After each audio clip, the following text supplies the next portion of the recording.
Assalamualaikum warahmatullahi wabarakatuh. Saya Muhammad Al-Fatih Tikar Hanif dengan NIM 11820600070.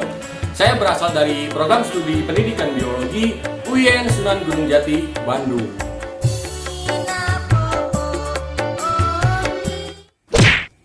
Tujuan praktikum kali ini ialah untuk mempelajari sebuah reaksi-reaksi pada beberapa bagian tubuh sebagai akibat dari sebuah rangsangan. Jaringan saraf. Jaringan saraf ini merupakan sebuah jaringan komunikasi yang terdiri dari jaringan sel-sel khusus dan dapat dibedakan menjadi dua. Yang pertama ada sel neuron dan yang kedua sel neuroglia. Kemudian sel neuron ini terdiri atas tiga bagian. Yang pertama ada badan sel, yang kedua dendrit, dan yang ketiga ada akson. Nah, badan sel ini mengandung sebuah nukleus dari nukleus serta berwarna kelabu. Kemudian dendrit berfungsi menyampaikan impuls saraf menuju ke badan sel. Dan yang terakhir akson yaitu berfungsi meneruskan informasi dari badan sel ke sel lain. Kemudian berdasarkan fungsinya, sel neuron ini dapat dibedakan menjadi 4 bagian. Yang pertama ada neuron sensorik, yang kedua neuron motorik, dan yang ketiga neuron konektor, serta yang terakhir yaitu neuron adjustor. Kemudian ada pada gerak refleks, yaitu sebuah gerakan pintas yang ke sumsum tulang belakang, yaitu cirinya adalah sebuah respon yang terjadi berlangsung dengan cepat serta tidak disadari. Alat dan bahan. Yang pertama ada alat, yaitu ada senter, palu, benda atau benda kecil, dan kursi. Kemudian bahannya yang pertama ada mata, lutut, mulut, telapak kaki, dan telapak tangan. Langkah kerja. Yang pertama, refleks pada pupil. Tutuplah mata selama 1-2 menit. Kemudian buka dengan cepat dan perhatikan bentuk pada pupil. Yang kedua, refleks pupil dengan tiba-tiba. Perhatikan respon pupil, kornea, dan kelopak mata ketika mata disinari oleh cahaya lampu. Kemudian refleks akomodasi pandang. Hadapkan mata pada benda dekat dan jauh. Kemudian perhatikan reaksi pupil.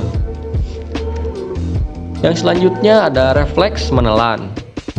Caranya telan air ludah, kemudian minum air dan ulangi cara menelannya, kemudian amati apa perbedaannya.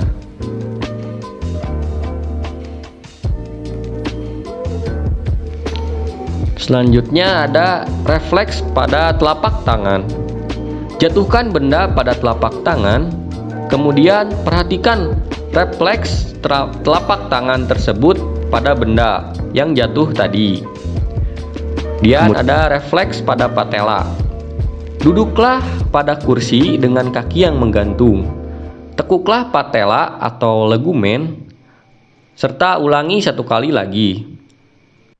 Yang selanjutnya ada refleks pada telapak kaki, yaitu gelitikan telapak kaki, kemudian perhatikan refleks apa yang terjadi pada jari kaki tersebut.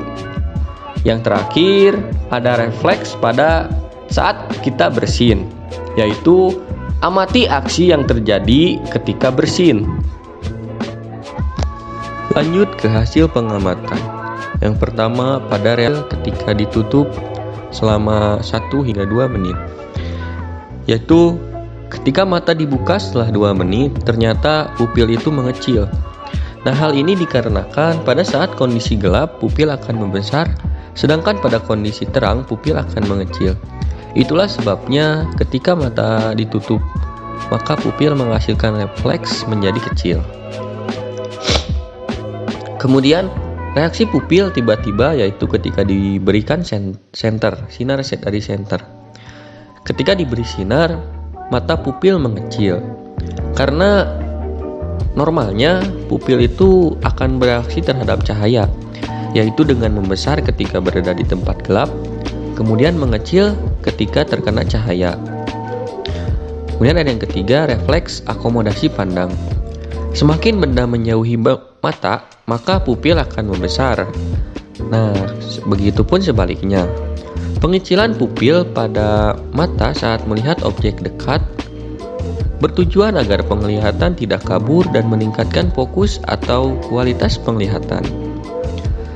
Kemudian ada refleks menelan. Ketika menelan air liur atau salipa agak susah ya, sedangkan ketika sudah minum menelannya menjadi lebih lancar. Nah, refleks ini terjadi secara sadar karena dengan melakukan gerakan menelan itu menyebabkan kita tersendat akibat berkurangnya air ludah atau saliva tersebut. Nah, ketika kita sudah minum, maka refleks air ini akan lebih lancar karena disebabkan air lebih mudah masuk ke dalam kerongkongan dibandingkan dengan air ludah. Yang selanjutnya ada refleks telapak tangan. Ketika benda jatuh, tangan secara otomatis menghindar. Nah, hal ini timbul gerak refleks sebagai upaya untuk melindungi diri dari bahaya secara spontan dengan cara menjauhi benda yang jatuh tersebut. Kemudian ada refleks pada patella, yaitu pada saat kaki ditekuk, patella itu akan menurun. Nah, kemudian refleks pada telapak kaki, ketika kaki digelitik, cenderung bergerak-gerak dan menghindari dari sumber geli, serta pada jari kaki bergerak-gerak ke atas. Kemudian yang terakhir ada refleks saat bersin. Pada refleks saat bersin itu, kelopak mata akan langsung menutup dan bahu mengangkat serta kepala menunduk.